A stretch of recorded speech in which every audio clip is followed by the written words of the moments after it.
Inden i mig er der en lille stemme, der sådan lidt har lyst til at gøre op med den måde, vi lever vores liv på.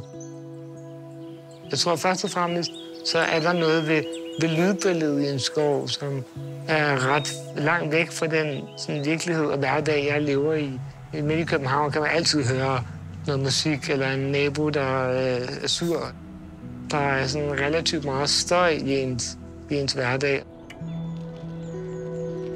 Jeg elsker at gå ture på Vester Kirkegård i København. Det synes jeg virkelig er sådan en smuk lille grøn oase.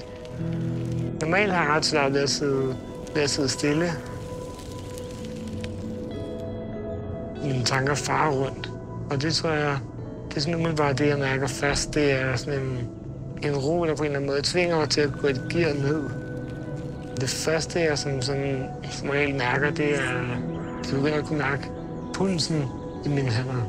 Så er der noget om øjnene og kindbenene, som på en eller anden måde slapper mere af. Når jeg mærker det, så ved jeg, okay, nu er jeg nået til et sted, hvor jeg ligesom får skabt en eller anden ro i kroppen. Det er som regel det første, jeg mærker. Der er et eller andet ved døden, som på en eller anden måde også har fanget min opmærksomhed.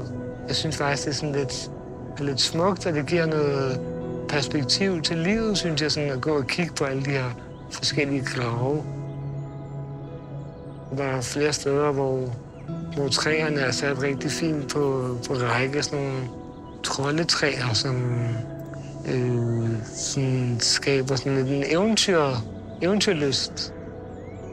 Jeg har elsket sådan fantasy og eventyr, da jeg var yngre. Og der er helt klart de oplevelser, de minder mig lidt om noget eventyr og noget fantasi. Jeg har nogle gange tænkt, orker jeg at tage i skoven i dag? Men jeg har aldrig taget hjem på skoven og tænkt, det var super nederen, jeg gjorde det. Altså, jeg synes altid, man ender med at få noget godt ud af det.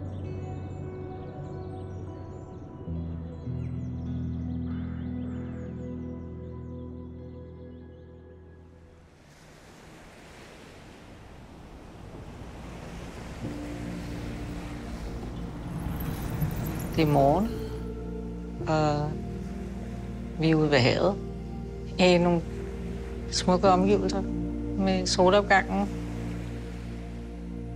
Og der er fredfyldt. Der er ikke nogen, der siger noget andet end fugle, der glider. Jeg er glad for og taknemmelig for, at jeg kan rulle på rulleskøjter og bruge min krop. Jeg har været låst fast mange gange på hospitalet og i en hospitalseng. Så det er bare, jeg tror bare, det er følelsen af frihed. Og så bare den der første tår der. En dejlig varm kop kaffe. Den smager godt.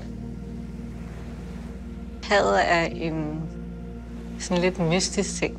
Du kan se, at der er bølger, og det er blåt, men du kan ikke se ned.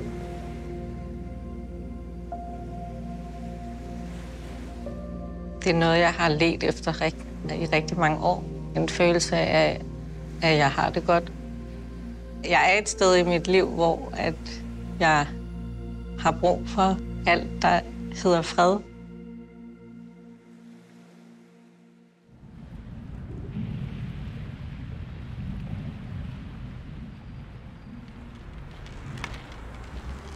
Når jeg går hen ad Nørre, så kan man mærke, nu skal jeg i gang med noget rigtig godt. Her ved jeg så godt som præcis, hvad der skal foregå. Det er noget, der er trygt og vant og færdigt i for mig, og forbundet med mange rigtig gode oplevelser. Det er virkelig et stort smil, når jeg går ind i svømmehallen på Nørre. Jeg har egentlig altid oplevet, at det der med at have holdkammerater, det betyder ret meget. Altså, man kan støtte hinanden, og særligt mig, som ikke kan se uret, så er der også nogen, der kan starte før mig, så behøver jeg bare tælle til 5 og så starte efter dem. Der er noget alenetid på en eller anden måde, hvor jeg, måske også på grund af mit synshandicap, er nødt til at koncentrere mig ret meget. Jeg skal jo ligge og tælle mine tag, for at være sikker på, at jeg ikke svømmer ind i kanten. Så rører jeg lidt med banetåret, når jeg svømmer, og det gør lidt ondt i fingrene. Altså, jeg har lidt tape på og sådan noget, ikke? For mig banetåret er jo en fuldstændig uundværlig del af indretningen af bassinet. For hvis det ikke var der, så ville jeg slet ikke kunne svømme lige. Når man ligger og svømmer, kan man ikke rigtig høre nogen snakke, eller biler, der larmer, eller togskinner, der skriger, eller... Altså, der er sådan en rolig susen i ørerne.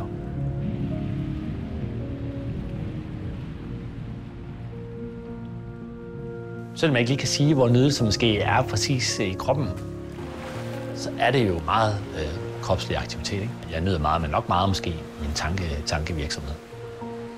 Nu har jeg gjort noget godt for min krop og mit hoved. Jeg er ikke sikker på, at mine arme og ben synes, det er skide sjovt, når man er fuldstændig smadret efter den 6. gang 200 eller sådan. Men...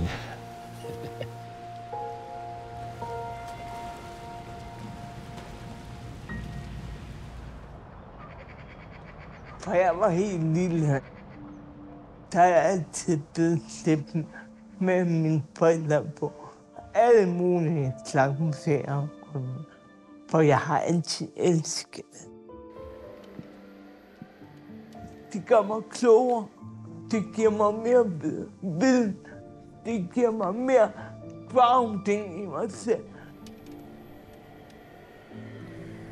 Vandet, det er så flot.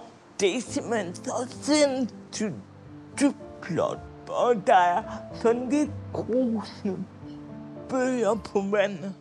Det giver mig en indre ro, for jeg kan mærke det maveregion på i mit bryst og i mit hjerte.